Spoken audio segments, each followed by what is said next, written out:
Keith Rucker, VintageMachinery.org. Well, guys, the mailman's been really busy the last couple of weeks, bringing stuff in, dropping off boxes, and some of this stuff I was kind of expecting. Some of it was a surprise. But we've got a bunch of stuff here. And quite honestly, it's taking up space on my workbench. I need my workbench, so we're going to do an odds and ends video to clean the bench off so that I can move on. When stuff comes in, I usually pile it up on this bench. And quite honestly, when the bench gets half full of stuff, I just have to take time to shoot one of these videos so that I can get this stuff put up. I like to make sure we give credit to folks. So this is going to be primarily a viewer mail episode, and we're going to go through some of the nice goodies that people have sent in over the last couple of weeks. So let's get you zoomed in here, and we'll show you what the mailman brought. So up first here, I got a box full. It's a collection of tools that came to me from Mike O'Connor, who's out in Antelope, California. And Mike and I have actually been consulting via email now for some time. And, you know, I don't remember the exact circumstances, but Mike ended up with a pretty large collection of tools, I think from a relative maybe that passed away. I don't remember the exact details, but I remember us talking about this. And he was basically wanting to dispose of a lot of these tools, stuff that he wasn't going to use or anything. And I was kind of trying to give him some advice on how to go about doing some things. He ended up, I think, going to a tool meet out in California and was able to set up a table and sell a lot of this stuff and get it into some hands of people that wanted it. But when it was all said and done, he had some things that were left over. And this is some of the stuff. He sent me some pictures and said, hey, are you interested in any of this stuff? So there were some woodworking planes. There were these 4 wooden molding planes that he sent along. And I've mentioned before, I used to have a pretty nice collection of wooden molding planes. And somebody came along that wanted them worse than I did. And I ended up selling them probably 15, 20 years ago. Man, has it been that long? I'm getting old. But, you know, it seems like I'm starting to get a bunch more of these from you guys, and I'm putting together another collection. You know, these are by no means high-end collector value tools, but they're not in the greatest condition, but they're all usable. At least I believe they are. So, you know, these will make some good users. And when it comes to this kind of stuff, I'm more interested in having a user set than something that's highly collectible. I'll also mention that there were a few Stanley planes that he had thrown in various stages of repair, to say the least. And a friend of mine I've mentioned before, Miles McDonald, who is a college student that helps me out here in the shop sometimes. He was out here a couple of weekends ago, and I was showing him some of them. And he's actually starting to put together a collection of woodworking tools, and he was interested in them, so I passed them along to Miles. And Mike had told me to feel free to pass any of these along that I couldn't have a use for. So Mike, I hope you don't mind. I passed those along to Miles, and Miles was tickled to get them. So, and he'll probably try to find some of the missing parts or whatever and put them together for him to use as user tools as well. So I'm happy to be passing along some tools to the younger generation so that to keep the interest up in these old trades. The rest of the stuff here is foundry tools. This is a little aluminum flask for doing casting work. This is where you put your sand molds in. And guys, I know it's been a long time since I worked on my foundry furnace, and I'm really kind of getting the itch to get out here and fire that thing up and do some foundry work. But ever since the shop has come along, it seems like this has taken precedence over some of the other projects, and it's all a matter of time and resource management. And unfortunately, the foundry stuff seems to have fallen down a little farther on the list, but this has kind of got my interest peaked back up.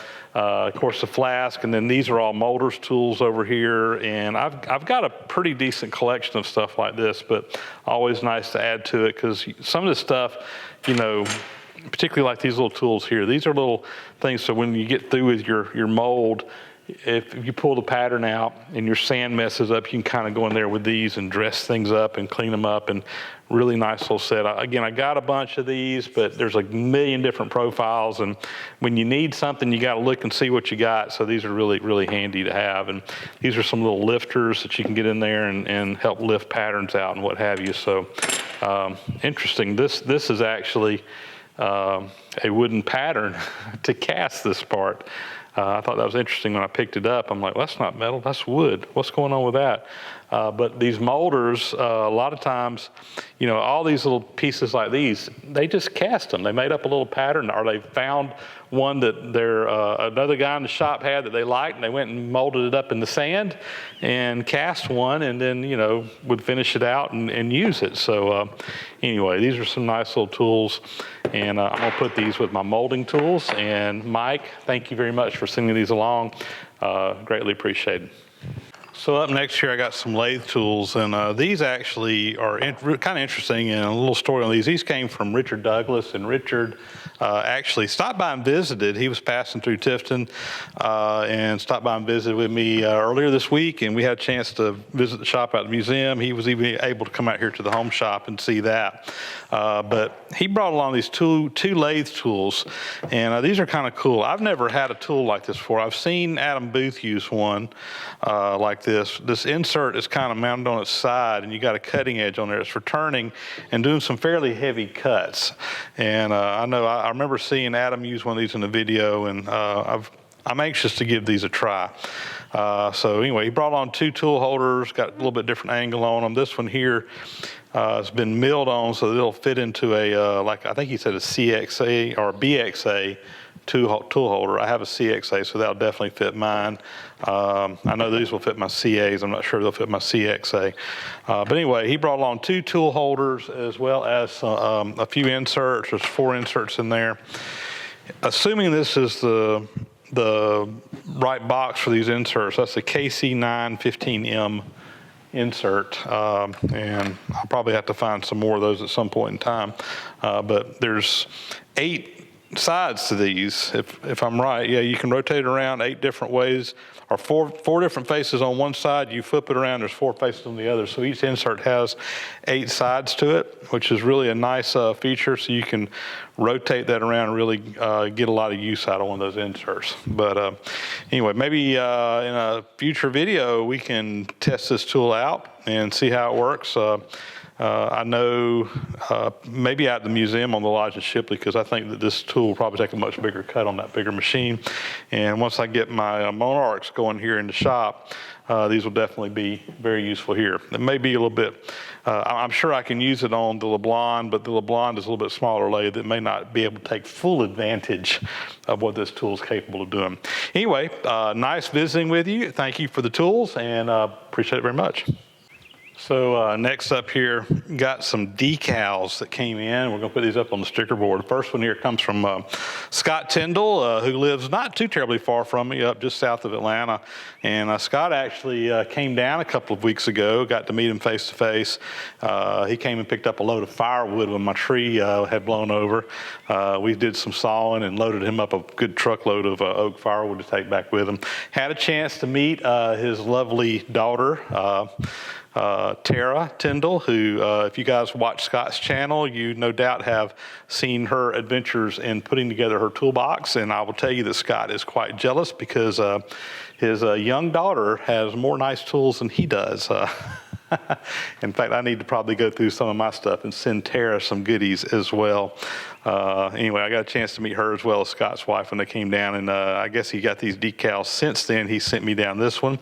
And in addition, my good buddy Chuck Bomarito outside Screwball, who's out in the Bay Area in California, he had some decals. This is, I guess, Chuck's new logo right here. That's a Chuck C&B, I guess, for Chuck Bomarito, and he goes by Outside Screwball on YouTube. And I really kind of like the indicator. I like both of these, but I like this one. It's typical of Chuck. He's got the indicator on here and the dial's busted off on it. If you don't watch Chuck's channel, I would encourage you to go do a search for Outside Screwball. Go check him out. Chuck, quite honestly, doesn't have one of the biggest YouTube channels, but I actually enjoy watching his channel as much as anybody else's. And I think part of it is I had a chance to meet Chuck a couple of years ago when I was out in that area, spent a day or two with him, and he is just a super top-notch guy. But anyway, Chuck, thanks for sending these along, and I'm looking forward to seeing you next weekend out at the Summer Bash. And we'll get these up on the whiteboard.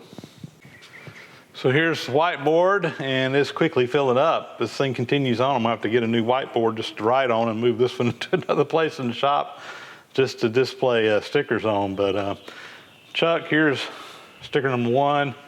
Here's sticker number 2. And Scott, I put you down here. I'm still trying to keep an area here in the middle where I can at least do a little bit of writing, but I can see that that's probably gonna have to move to just a sticker board here pretty soon. Anyway, thanks for the new decals. So next item here, this is actually not viewer mail, but again, I got to meet up face to face, and many of you guys probably know this guy. So Dale Derry, who lives up in the Atlanta area.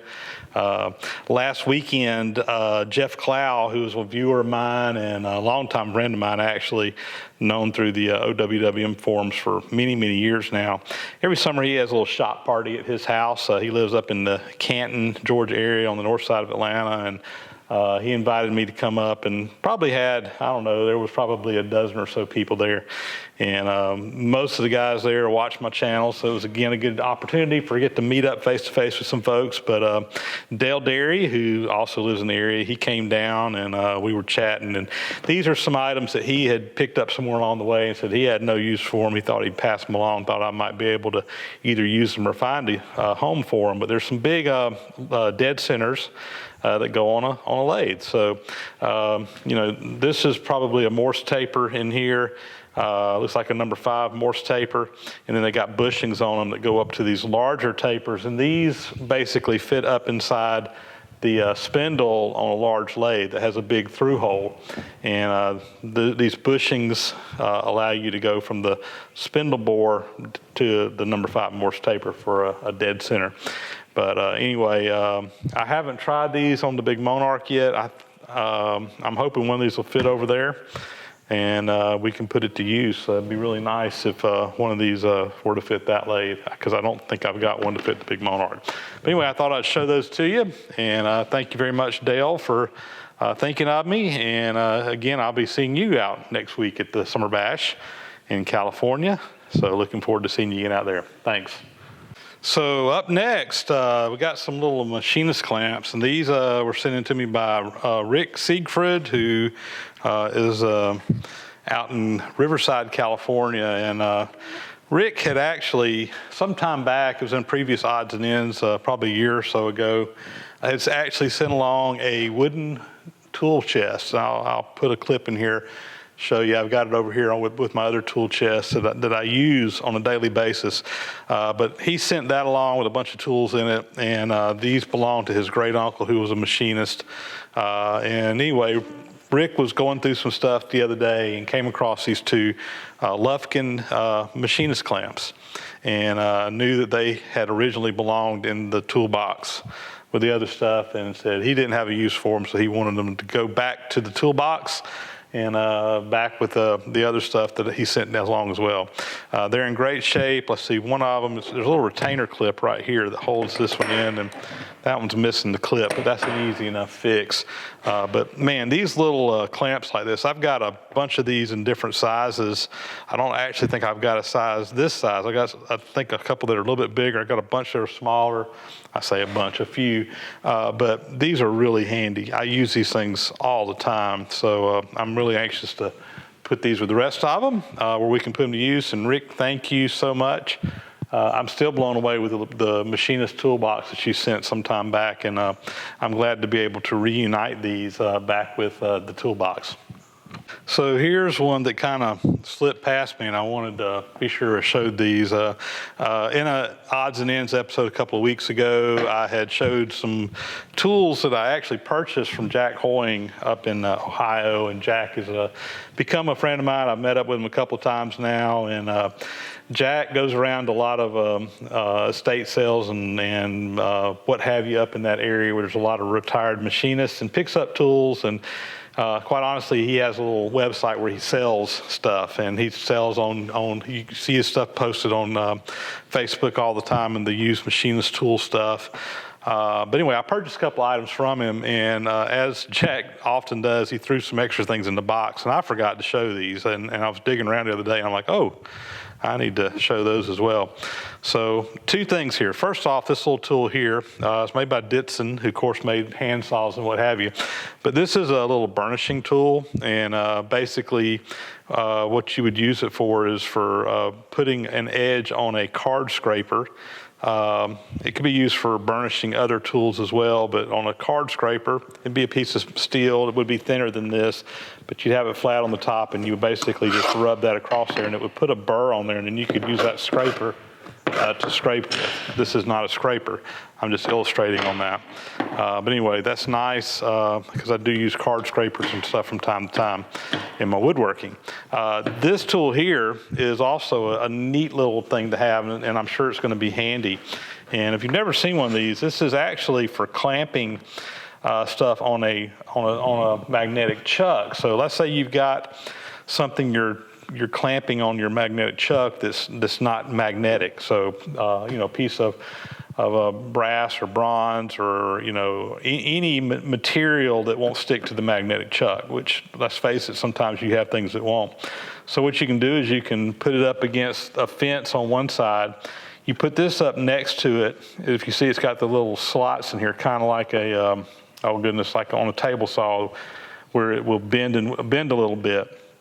I can't think of the name of it, but anyway, you got those slots in there. They're made to bend a little bit. So if you look at this, it's a plate. It's got a slot milled on both sides, so it's kind of thin in the middle.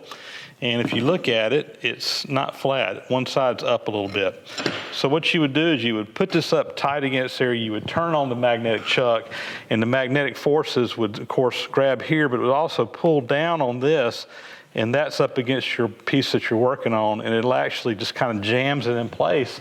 And it does a pretty darn good job of holding a piece on a magnetic chuck on the surface grinder. This is something I do not have or did not have. I do now. And I'm actually kind of anxious to try this thing out. I've seen them being used before. I think Robin Renzetti had showed it on one of his videos recently where he was grinding some stones, like sharpening stones. He was grinding them flat and actually getting the sharp edges off for doing lapping work. And he actually used one of these to clamp it in place on the surface plate. So anyway, or on the magnetic chuck. So anyway, kind of interesting. Thank you very much for sending those along. I do greatly appreciate it, Mr. Jack. So up next here, I got another one I'm quite honestly a little bit embarrassed about because it has taken me way too long to get this on here. And I'll tell you what happened is he sent me a little priority mailbox, and it ended up in my office. And it never made it down to the shop. And it kind of got buried under some stuff in my office. And I was cleaning up some things in there the other day and came across this box and realized, hey, I never acknowledged that. So Matt actually contacted me, and I got these back last November 2016. So, they've been sitting here for 6-7 months.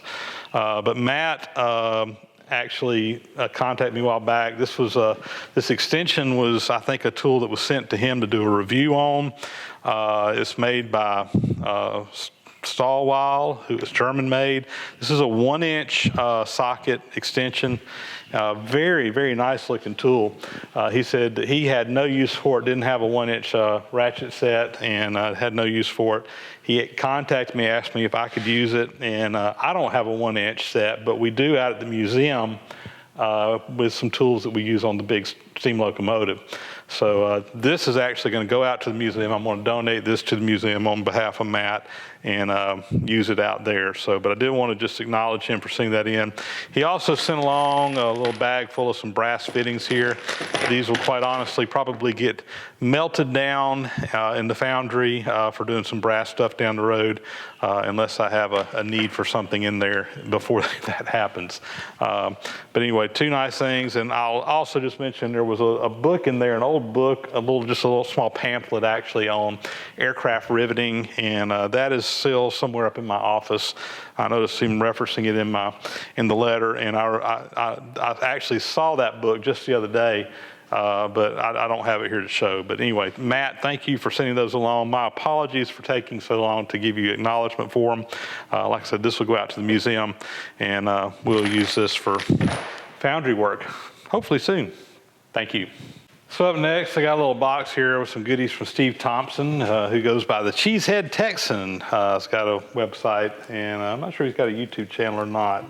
But anyway, he had some stuff that he had, quite honestly, some of the stuff is just, not old tools or whatever, but just some little odds and ends. He did send along some decals, and I will add that one over to the sticker board. I forgot that one was in here.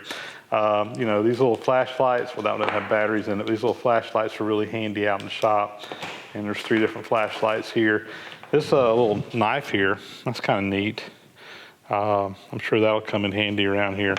But anyway, I'll mention too this little pocket watch. I've got several old antique pocket watches that I've had restored, and I will use at the museum sometimes. But one thing they kind of recommend when you're doing interpretive work in the museums is, you don't necessarily bring your heirloom quality pocket watch out there. Just get a quartz modern replacement, that if it messes up, it's not a big deal. So I still sometimes carry my Railroaders watch out there, my old Elgin Railroaders watch, but it's nice to have a couple of these around so that if you want to be in costume out there and look period, but at the same time, if you were to bump into something and mess it up, you're not really messing anything terribly up. So anyway, do appreciate it. Thank you very much. Another quick shot of the sticker board here. Cheesehead Texan added to the board. 4 new stickers this week. Wow, we're really growing. Well, up next here, we've got a lot of goodies, and these goodies all were sent in by a gentleman that wished to not have his name mentioned. He basically said he did not want to receive any acknowledgement. I wanted to show these items to you guys. I could have just probably not done anything, but there's some pretty neat stuff here, and I want to at least say thank you, even if I won't mention his name. But anyway, start out with a bunch of miscellaneous hammer handles, a couple hatchet handles, what have you in here. My buddy Miles McDonald will probably start drooling when he sees these because he's always buying hammers and axe heads and hatchets and what have you in antique stores, junk stores, and refurbishing them and rehandling them. So Miles, if you need something, come see me, buddy. Might be able to help you out. Maybe we do a little trading on something. I guess I need to be in the lookout for handleless hammers. I've actually got a bunch more of these hammer handles that I bought last year when I was up at Arnfest. So anyway, I got a collection of these going now. Those are neat, and I'm sure that those will get used at some point in time, but let me show you some of the other stuff here. So this is kind of cool. This is a handle off of an old valve, like a water valve or steam valve, and that right there will probably end up at the museum.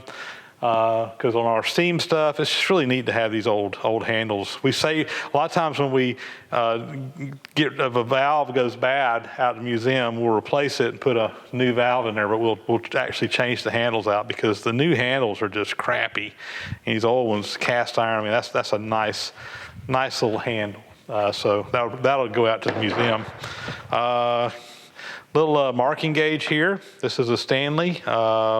Don't remember the number. I've actually got one exactly like this, but it's a much newer one. This one here is cool because if you look down here, it's got the little Stanley, and there's a SW in there inside of a heart. They call this the Sweetheart logo, and I don't know if you guys can see that. Let me zoom you in, you can see that. There you go. You can see the little logo right there. The Stanley collectors, they really like this logo on their tools. They used that, I believe, in the 1920s and 30s, if I remember right. And the SW down here was put on there in honor of a person that worked for the company that passed away. And I can't remember his name off the top of my head. I'm sure it'll pop up in the comments because I'm sure quite a few guys out there are familiar with this. But the reason collectors go for this logo, and quite honestly, when I'm looking for Stanley tools, I try to look for those, and many of my personal Stanley tools have that logo on it. And in my mind, it's because that was when Stanley's quality was at its highest during that time period. It's probably the newer technology as far as the newer advancements and stuff were pretty much in most of their line of tools by the time they were using this logo. But yet it was old enough that the quality was still exceptional. And once probably after World War II, quite honestly, the quality in the Stanley factory started going down rather than up. They still made good stuff in the 40s and 50s and even into the 60s and early 70s, but over time, like most things, the quality just started kind of declining. So anyway, that's a desirable logo on Stanley stuff if you see it. So anyway, I'm kind of glad to have this marking gauge. Even though I've got one like it, I don't have one that has the Stanley Works logo on there. So this is a little interesting extension. I don't know if this came from the factory this way or whether someone bent that. I've never seen one unless it was like for a speed handle or something, but usually a speed handle is going to come on out the other way. But that's a Craftsman. I don't see a number on it, but I don't know. So some of you guys can comment on that. I have an idea of how it could be used. Like I said, I've just never seen one like that before. But anyway, interesting little piece. Brown and Sharp box. Open it up. And on the inside, we have various goodies. So first off here, there's a little gauge in here. This is also marked Brown and Sharp. And this is a radius gauge. So fillet and radius gauge. So you could basically, each one of these, that's an 1/8 inch radius. There's an outside and an inside, convex and convex, or convex and concave. So this is a little gauge you can use to check stuff with. And I believe that you also, no, okay, I was thinking they had radius. Yeah, your radius is on both sides. So different sizes on each side. I saw that first one, and the radius is so small you can't hardly see it.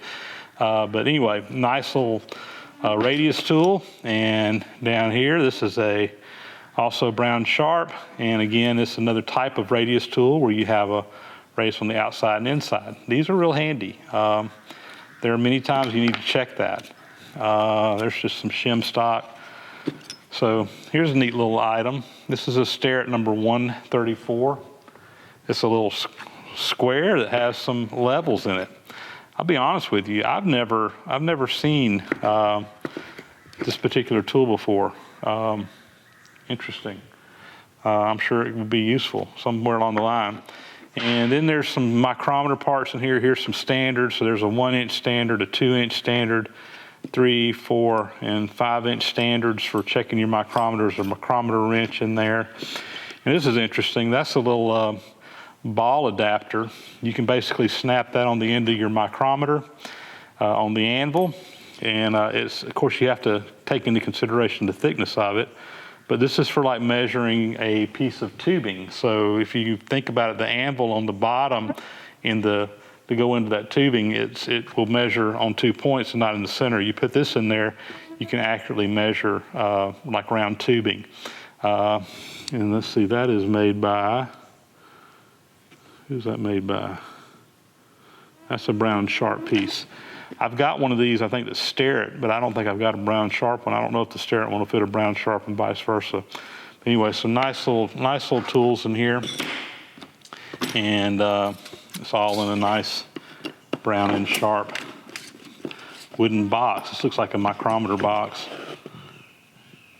So here's something. He made a comment in his letter. He said, "I know you got a bunch of these, but I know you can probably use some more." It's a planer gauge. This is a Starrett number 246 planer gauge. And I seem to have acquired quite a few planer gauges, but I don't think I've got one. I've got several Starretts, but I don't think I've got one like that. That's a little bit different looking one than my other ones. But these are really handy for doing all kinds of setup work. You can basically, slide this up an incline, and you can work off of these. You can work off here without these pieces on or with them on. You can take this one off and stack it in there. There's also one in the front. You can put your little extension coming up here And they called them a planer gauge because they were often used on the old metal planers for setting your tool height. And you could set your tool height. If you took your tool off to sharpen it, you could put it back on to get it back to the exact same height. So it's just basically an adjustable height gauge for all intents and purposes. But they come in handy for just so many different things. So anyway, nice little tool there. And then finally, we got a little old tin here, Chesterfield. Of course, Chesterfield, not politically correct in this day and age, but they used to make cigarettes. And this was a little tin that cigarettes came in. In fact, there you go. I don't know if you can read that, Chesterfield cigarettes. Anyway, the tin's kind of interesting.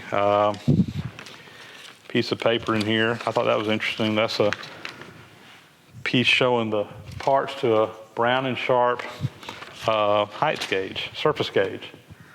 And then there's just all kinds of little odds and ends in here. This is neat. A little boxwood scale here. These are fairly collectible. There's a whole bunch of people out there that collect these little wooden rulers. Some of them are more collectible and valuable than others. I don't know about this one, but this one is neat because it's a 6-inch ruler when you fold it out. But up in this way, it's also got a little caliper on the end. So you can put that in there and you can read how thick something is in there. That was made by Lufkin. I have no idea if that's a highly collectible or valuable piece or not, but I've actually got in my woodworking tools a couple of these boxwood rules, and they're just kind of neat. Little file, there's some high-speed steel blanks in here. Let's see, what's in here?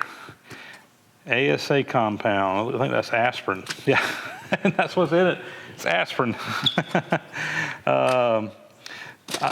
This is kind of neat. So this is shop made. That's a pair of tweezers.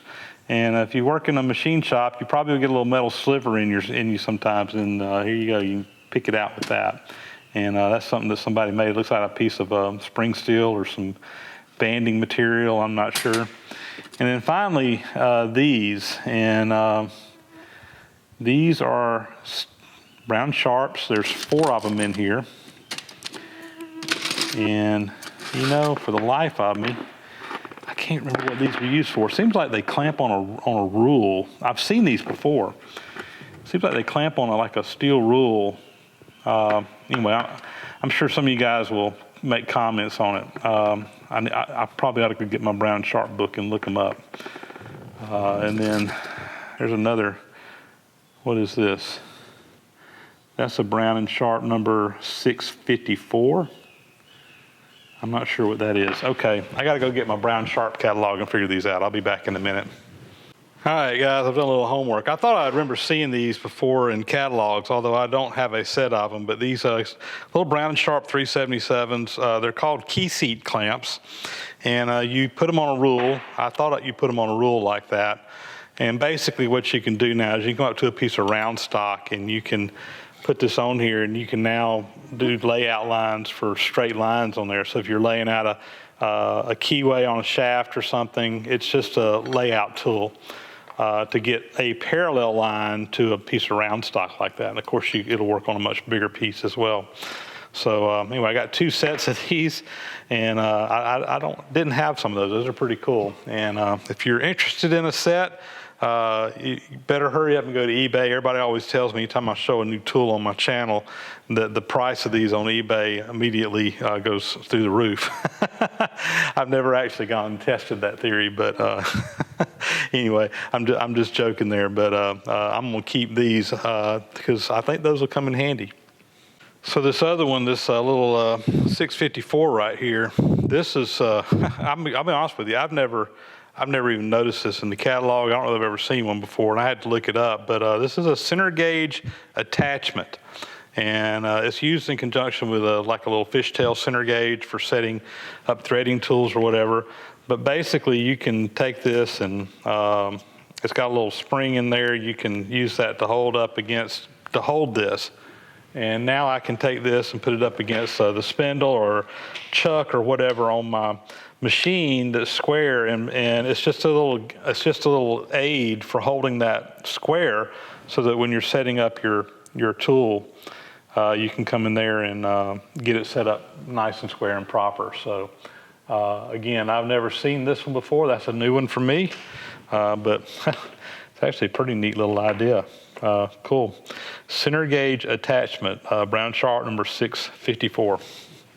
So one thing I'll just kind of recommend to you guys, if you're interested in these machinist tools and whatever, it'd be a good investment to pick up a couple of old catalogs. You can buy these on eBay and what have you, fairly inexpensive. Here's a Starrett catalog. I think this is from the late 50s, early 60s, and this is a Brown and Sharp. I think this one's from the 40s, maybe 50s, I can't remember. But it's really nice when you're, trying to figure out what you got, or looking through here and trying to figure out new things that you want. I'm really good at going through here and finding things that I didn't know that existed. I gotta go buy that tool now. But anyway, really nice. And one thing too, I'll just briefly mention, I've said this before, everybody knows Starrett. Starrett's a great manufacturer of machinist tools. I think a lot of times Brown and Sharp tools get overlooked. Brown and Sharp had a very complete line of machinist tools of all kinds, forms and shapes and sizes.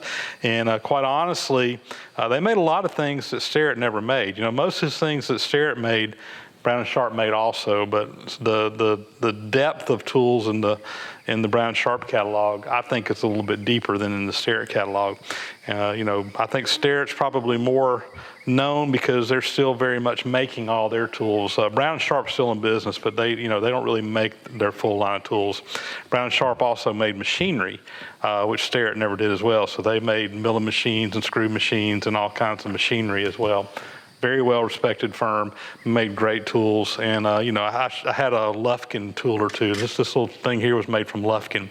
Lufkin's another manufacturer that made quality stuff, and I think a lot of times is overlooked. All three of those are really good names, and there were other ones out there as well, but I never pass up a Starrett, Brown and Sharp, or Lufkin tool.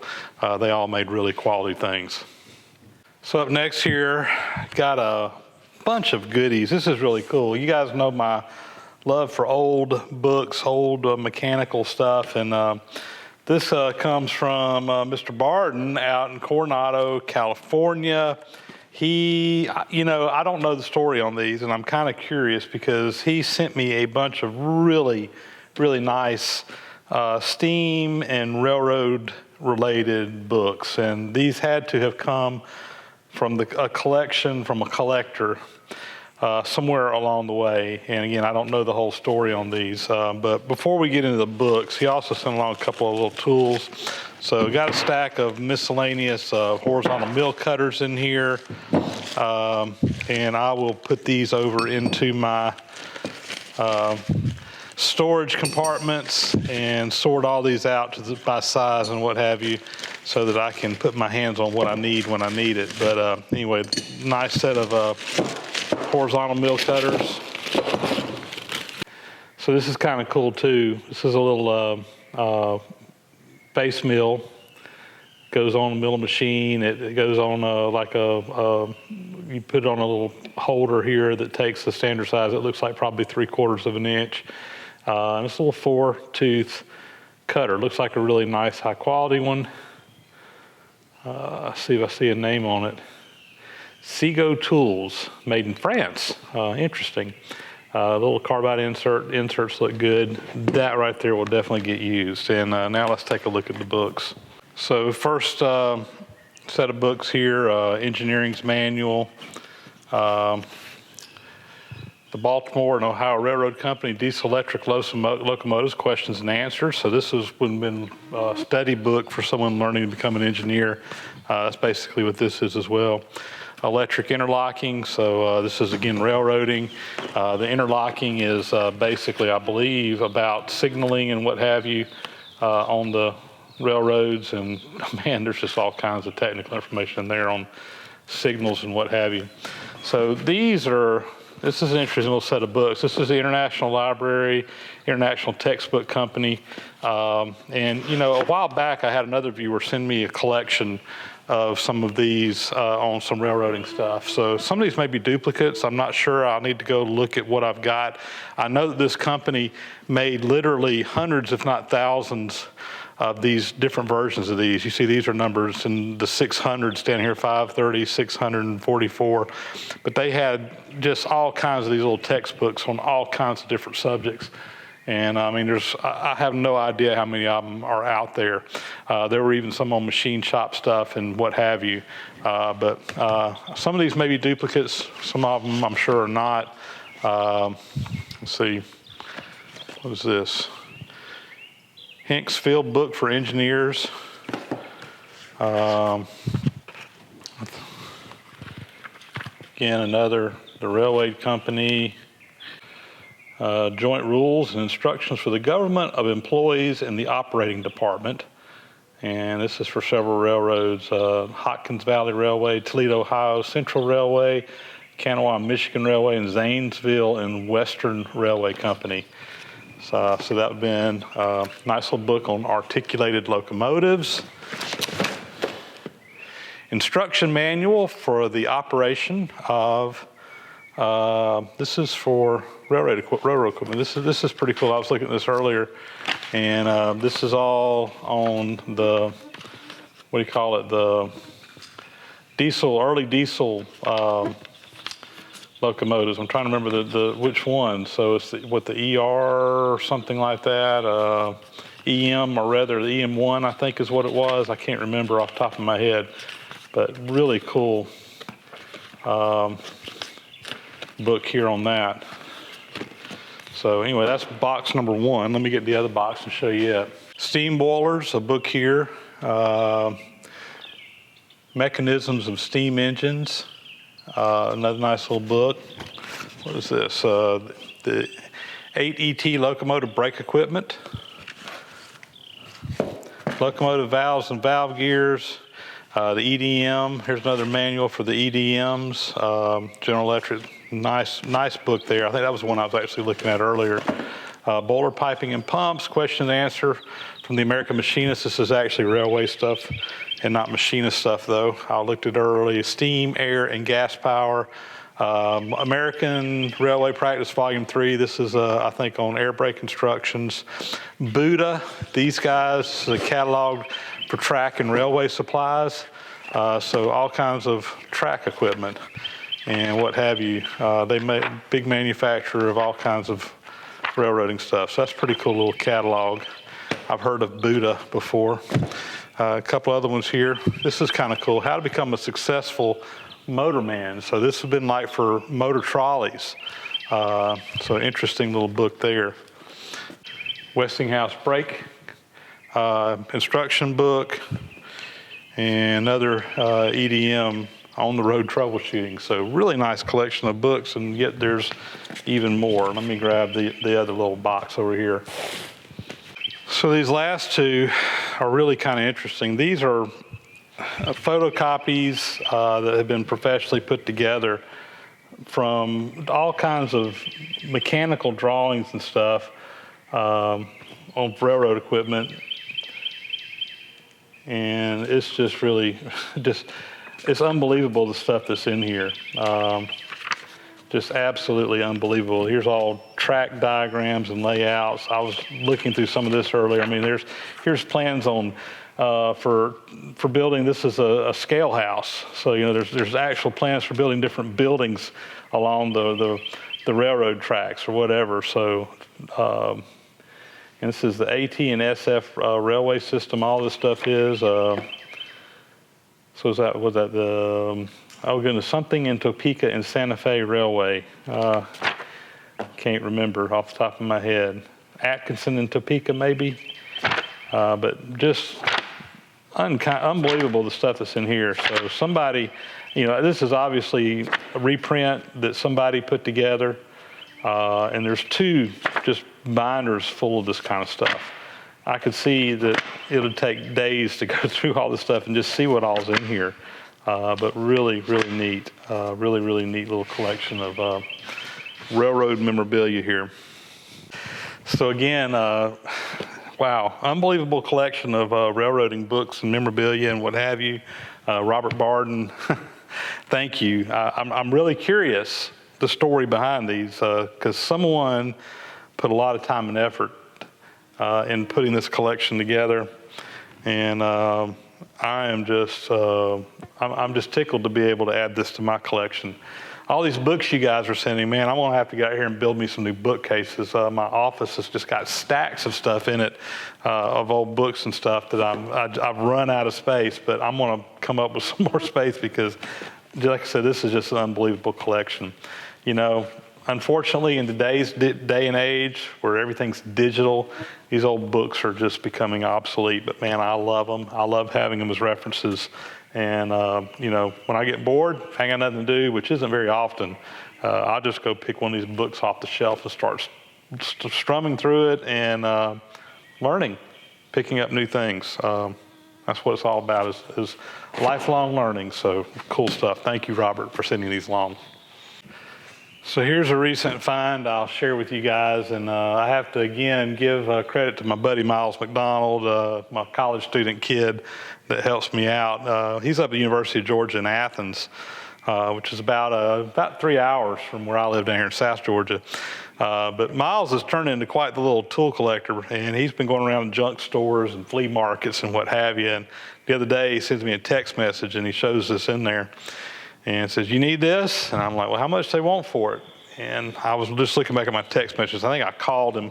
I didn't have the price in there, but it was like 15, 20 bucks.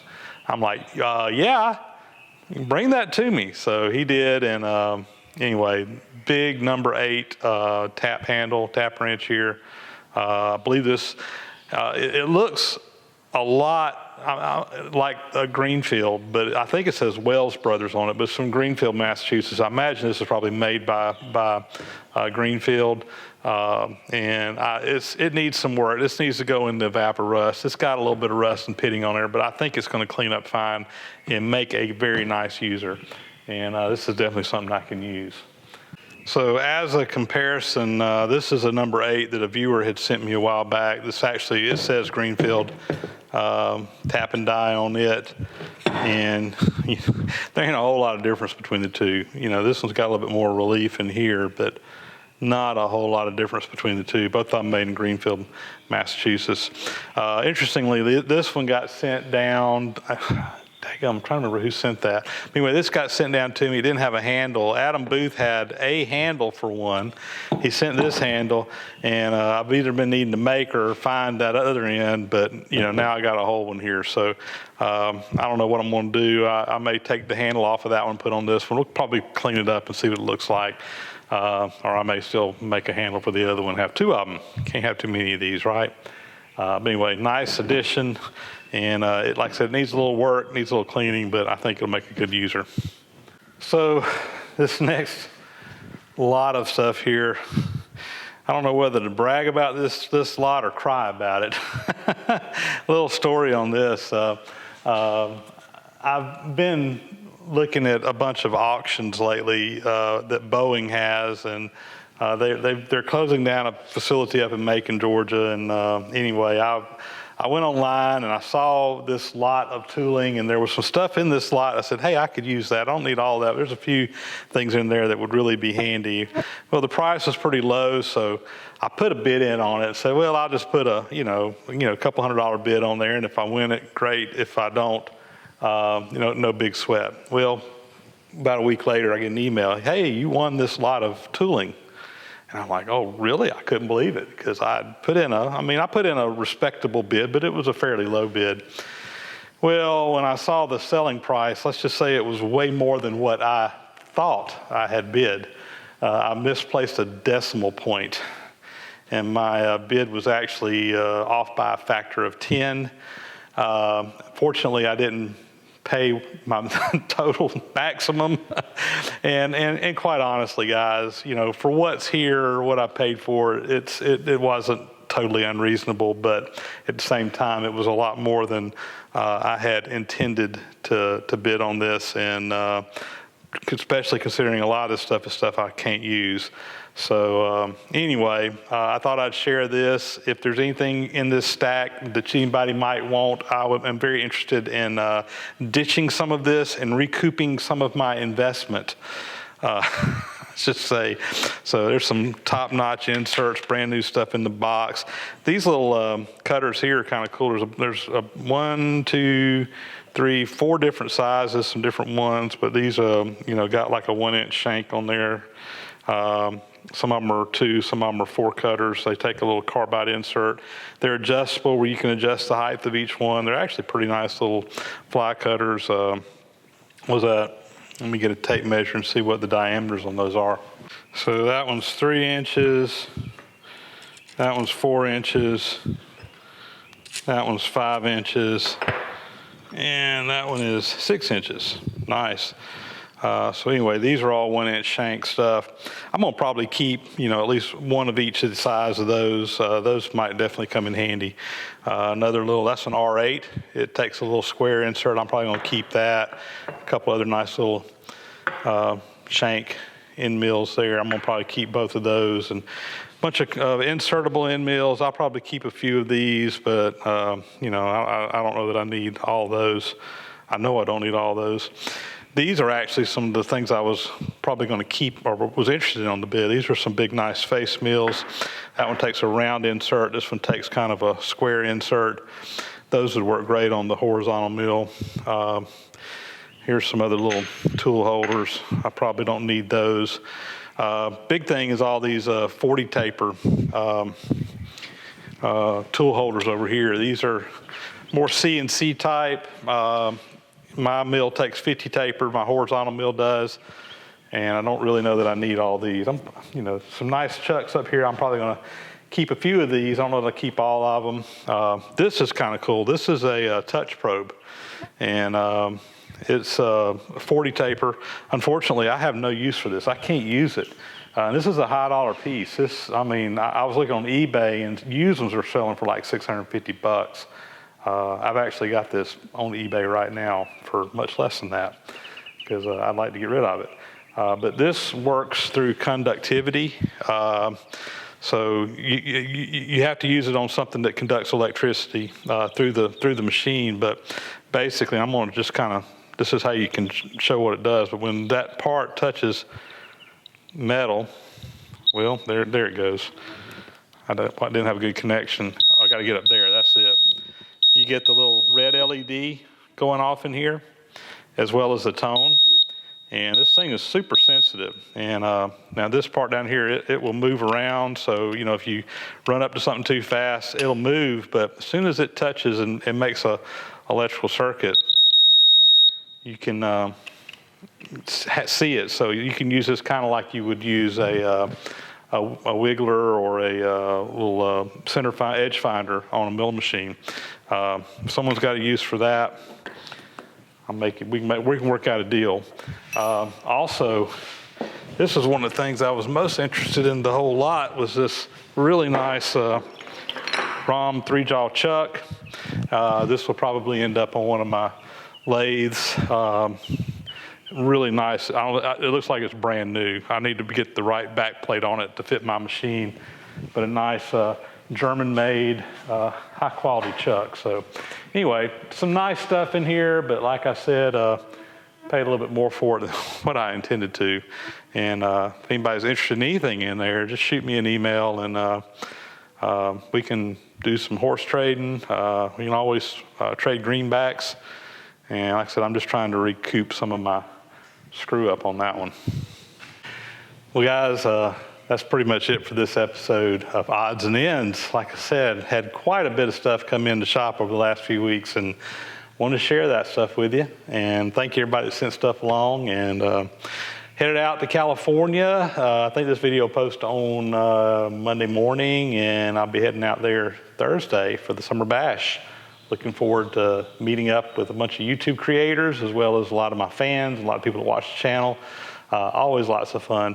Man, I get back and it's usually just a whirlwind. There's so much stuff going on, meeting so many new people. It's almost overload, but man, do I enjoy it. So hopefully I get to see some of you guys out there at the Bash, and if not, maybe some folks can make it to that event or similar events around the country later on that I can get out to. It's always fun to meet up with folks. So with that, that'll be a wrap. Thank you for watching, and we'll talk to you guys later. Thanks.